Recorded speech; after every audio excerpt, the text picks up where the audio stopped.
So, pag ibinigay, i-relinquish yung posisyon mga kababayan kay Inday, ano yung mangyayari? Buwelo na yung China, tahimik. So, titigil na sa bullying. Yun ang gustong palabasin mga kababayan ni Pantaleon Alvarez.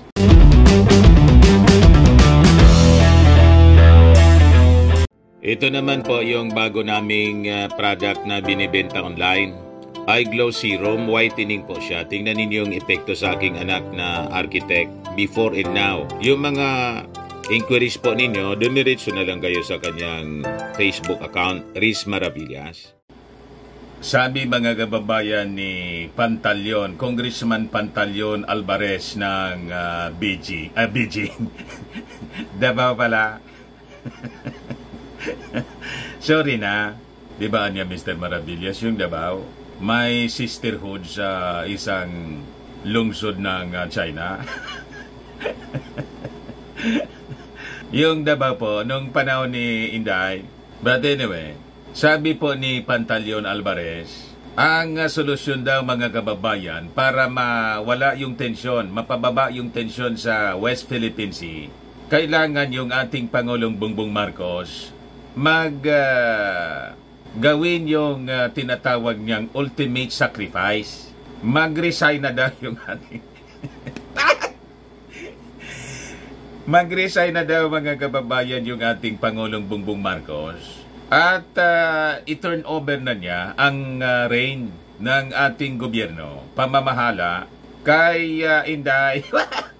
Ito ngayon mga kababayan yung sabi ni Pantaleon Alvarez, Davao del Norte 1st District Representative Pantaleon Alvarez, known to be a close ally of former President Rodrigo Duterte, has advised President Marcos to make the ultimate sacrifice by turning over the reins of the country to Vice President Sara Duterte. Yan po yung balita ng Manila Bulletin. At lahat ng mga major dailies po, pinatulan yung advice ni Pantaleon.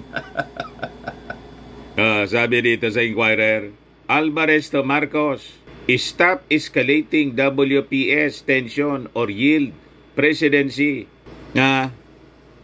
If Jesus Anya himself made sacrifice for the people, maybe it is President Marcos turn to the same by voluntarily resigning from his position and turn over the functions of the presidency to Vice President Sara Duterte. Yan ang solusyon po ni Alvarez.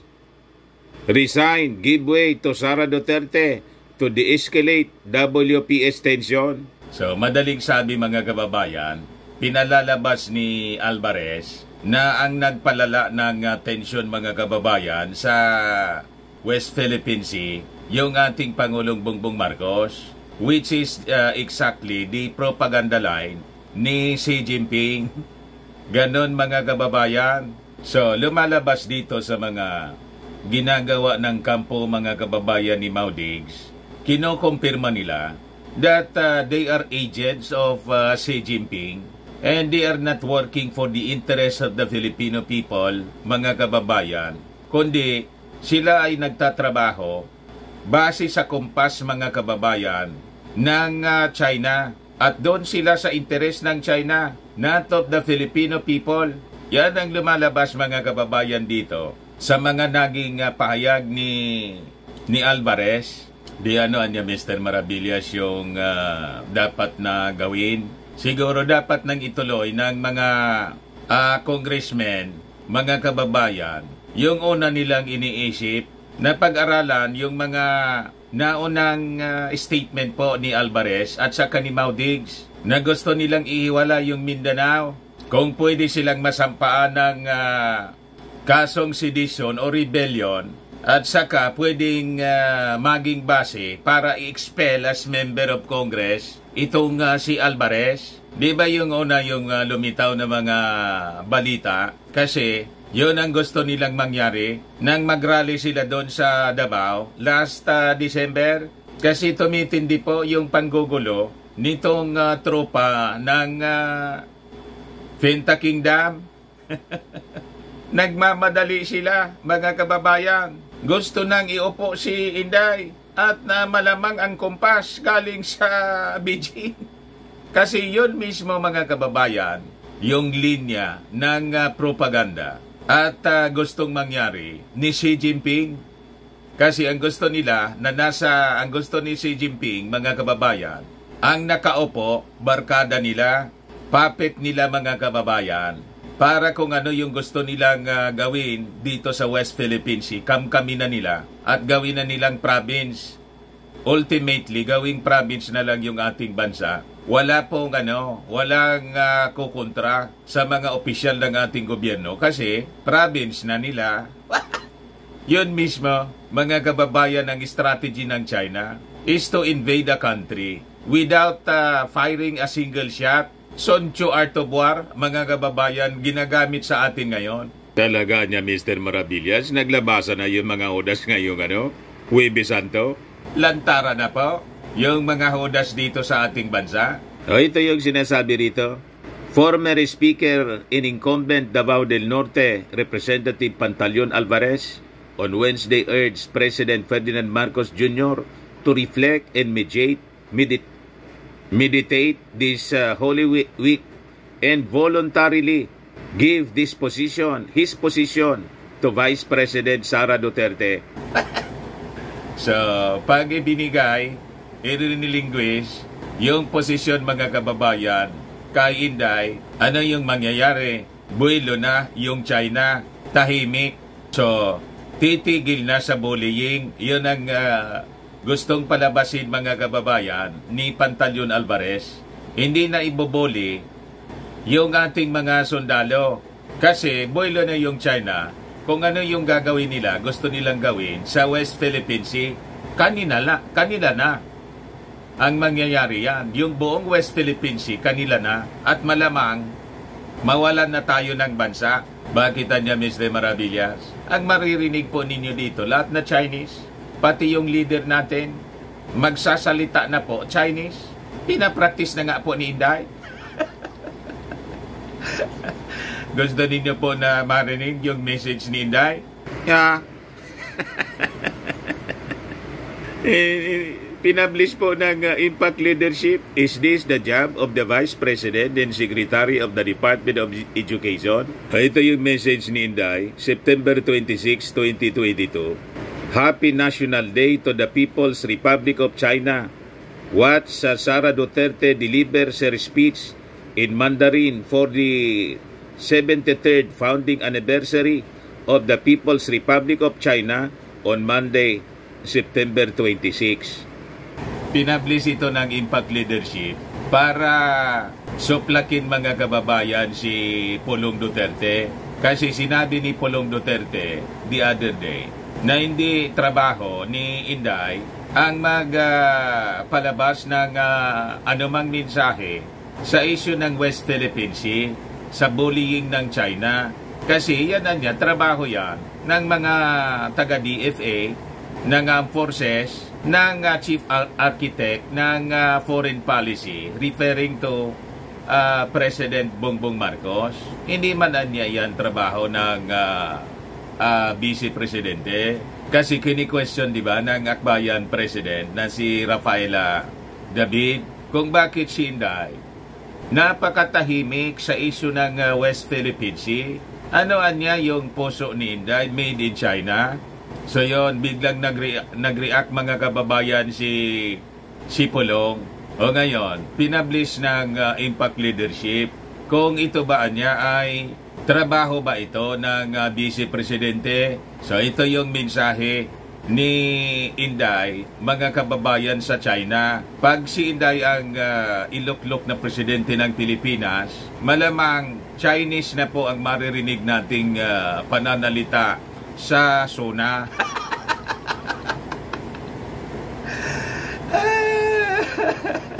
Ito po, pakinggan ninyo po, mga kababayan. Yung audio lang po. Pasensya na po pala, no? Ang ingay sa paligid kasi yung ingay ng pagbagsak ng ulan. Biglang bumagsak yung malakas na ulan po dito sa amin. Kaya maugong po. So, pakinggan ninyo mga kababayan si Inday. Malamang ito na ang maririnig ninyo. Hindi na po Filipino or English.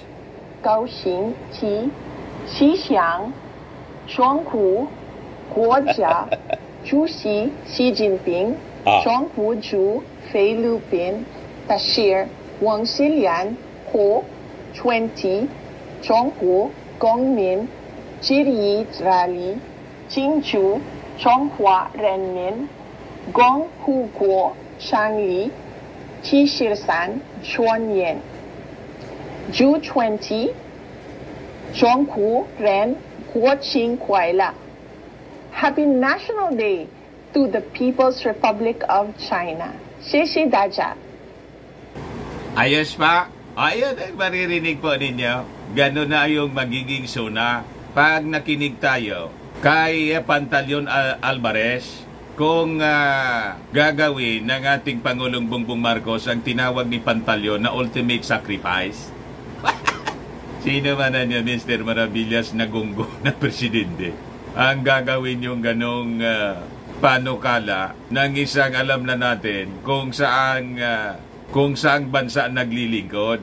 Nandito siya, nagsisweldo si Pantaleon Alvarez as member ng Congress. Pero interest po yata ng China ang kanyang sinusulong tulad ng kanyang mga katropa diyan sa Penta Kingdom. Matindihan niya talaga, Mr. Maravillas, ang brainwashing ng mga Chinese. Matindi po at malamang hindi lang brainwashing ang nangyari. May daloy pa po. Di ba?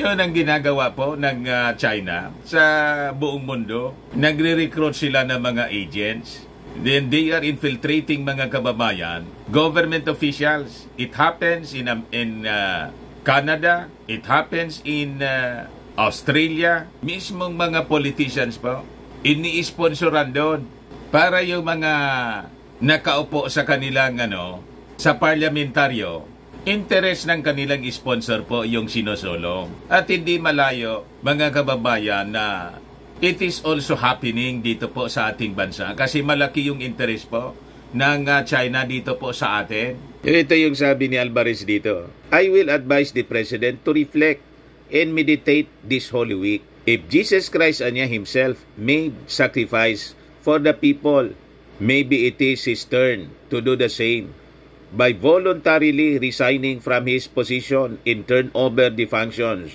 of the presidency to the duly elected Vice President in the person of VP Sara Duterte. Seryoso po sila, paulit-ulit nilang isinusulong, ipinapanawagan yung pagre-resign ng ating Pangulong Bongbong Marcos. Inulit nila yung ginawa nilang panawagan, mga kababayan, doon sa Liwasang Bonifacio, yung prayer rally para kay Pacquiao. Gusto na ngang sumugod po sa Palasyo Malacanang para hindi na makauwi galing sa Germany at Czech Republic yung ating Pangulo. At nandun si Inday. Nakisali si Inday po doon. Although hindi siya umakyat sa stage, pero malinaw na nandun siya, mga kababayan. Ang ibig sabihin, approve niya. Di ba? Hindi man po, mga kababayan, nakaipo ng maraming tao. Ang intensyon sana nun, mga kababayan, ni Pacquiao at ni Maudigs, maglunsad, mga kababayan, ng panibagong people power. Ang nandun po, kilikili power man lang po nila. Wala man maniwala sa kanilang mga mamamayang Filipino other than yung mga dati nilang supporters at yung mga members po ni Pacquiao.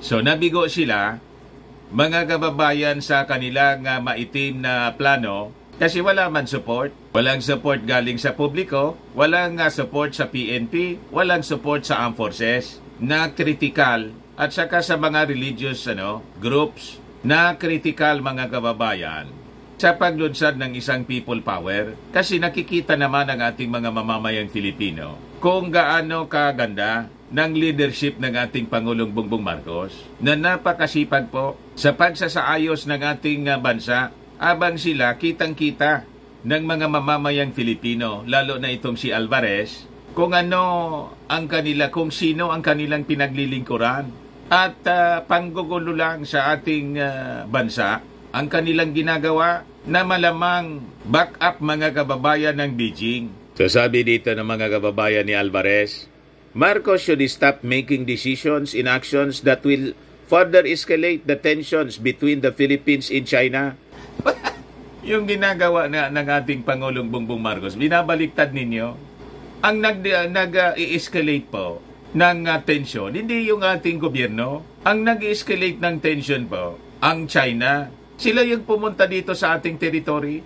Sila yung nanggugulo. Sila yung nananakit. Yung ating armed forces, yung ating Pangulong Bongbong Marcos, naninindigan lang po sa dapat tamang ginagawa to protect our territory. So, ang gagawa pala ng mga actions to protect our territory, sa inyo pong pananaw, yun ang nagpapa-escalate, nagpapataas ng tensyon. Yun mismo ang propaganda ni Xi Jinping. Tama ba? Binabaliktad nila tayo. Ang gusto nilang mangyari, wag lang tayong papalag. Wag tayong iimik. Matulog lang tayo rito tulad ng ginawa ni Mau Diggs habang nananakop sila dito sa ating teritoryo. Yan ang gusto ninyong mangyari. Huwag kami, siguro Mr. Maravillas, dapat si Alvarez yung mag-resign. Tama po, kasi alangan man nagsisweldo tayo sa kanya bilang congressman mga kababayan, drawing salaries from the taxes of the Filipino people, tapos interest ni Xi Jinping, yung kanyang pinaglilingkuran, di doon na siya sa Beijing, doon siya mag-congressman, sumama na siya sa partido ni Xi Jinping, wag dito sa ating bansa. So sabi niya rito mga kababayan, realistically speaking niya, we cannot compete with China in terms of military strength. We have allies in the defense treaty with the US, but are we 100% sure they will come to our defense? I don't think so. Sabi po ng dating speaker. So yan linya mga kababayan ng propaganda ng mga pro-China na they're putting doubts to the mutual defense treaty ng ating bansa with America na pinalalabas nila. Hindi man tayo sasakluluan ng Amerika. O di, kung yun ang paniwala ninyo, sabihin ninyo kay Xi Jinping, subukan nilang gumamit ng live bullet at may madisgrasya sa ating mga kasundaluhan sa West Philippine Sea. The fact na bullying lang po ang ginagawa nila, water cannon, alam nila yung resolve ng Amerika to defend our country. Takot sila. Kasi kung hindi sila takot, narumisbak hindi lang yung Amerika, kundi ang buong mundo against China, di ginawa na sana nila. Kaya ang ginagawa nila mga kababayan, gumagamit sila ng propaganda. Propaganda po ng pananakot.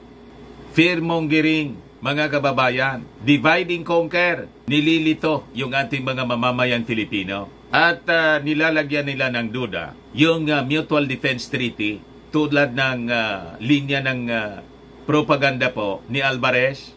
Huwag kami pantalyon. Alvarez also called on the Marcos administration to instead focus its attention on addressing the primary societal issues of the country, such as alleviating poverty. We are even having problems with the rising and recurring illegal drugs issue and hunger, and yet we are so preoccupied with the ruckus in WPS. Our present government is not setting its sights straight. Yan mismo ang ginagawa ng ating Pangulong Bongbong Marcos with Martin Romualdez. Kaya nga nag-iikot si Martin Romualdez para tumulong sa distribution ng mga pagkain ng mga sakos-sakong bigas sa ating mga mamamayan. Hindi mo nagkikita, ikasama mo sa Congress. And right now, dumagdag yung production ng ating palay at corn. Ito mismo, Philippine records increase rice production despite El Nino, says NIA Chief. Napakalinaw mga kababayan. Iyong sa droga, 2 years pa lang yung ating Pangulong Bongbong Marcos. Iyong patron nga ninyo si Mau Diggs, ang sabi niya 3 to 6 months, matatapos niya yung droga. Natapos yung term niya, hanggang ngayon may problema sa droga. At dyan sa Davao, ibinalik yung war on drugs na maraming patay. 7 na yung namamatay dyan sa war on drugs ni Baste. Pagkatapos, pag kinaso kayo ng ICC, ituturo ninyo yung ating Pangulong Bongbong Marcos. Isisisi ninyo sa iba. Yan ang problema sa inyo eh. Pero sabi ni Alvarez, but Alvarez clarified that not an inch of the country's territory should be surrendered. How can we expect to fight or even retaliate if our families are hungry with no food on their plate, no jobs in income to provide for their basic needs? We cannot. Sabi po ni Alvarez, ang tanong, ano yung tulong ninyong ginawa? Ang problema po, sumusweldo kayo sa gobyerno, imbis tumulong, nanggugulo pa kayo, yung mismong patron ninyo, 6 years na nanilbihan sa ating bansa, hindi man natupad yung kanyang mga pinangako, yung lahat pong lahat ng laman ng kanyang plataforma ni gobyerno noong 2016, wala man po natupad. Di ba pinakita ko na sa inyo? Huwag kami pantalyon. Gusto lang ninyong makabalik sa posisyon kasi malabo sa 2028 na manalo si Inday. Kaya gusto na ninyong iupo ngayon. Pero Mr. Maravillas, basag na basag yung sinabi ni Baste na hindi trabaho ni Inday na mag-react dito sa WPS. Ang tanong mga kababayan, trabaho ba ni Inday na sumaklolo kay Pacquiao? At napakarami siyang statements na wala man po na kinalaman sa trabaho niya as DepEd Secretary, pero nagpalabas siya ng statement. Pero dito sa issue ng West Philippine Sea, talagang ayaw niya. Dati, pag may nangyari sa mga sundalo, lalo doon sa Mindanao, punta agad siya. Pero doon sa mga members ng Philippine Navy na nagka-injury sa pambubumba ng water cannon ng China, wala siya doon. Iniman siya pumunta, nandun si Browner. You see? General Romeo Browner, Chief of Staff, Armed Forces, visits Navy personnel injured in latest China water cannon attack. Siya lang yung nandun. So sabi niya, we will continue holding RORE, rotation resupply missions, because BRP Sierra Madre is considered a commissioned Philippine Navy ship. The people manning it are soldiers of the Armed Forces of the Philippines.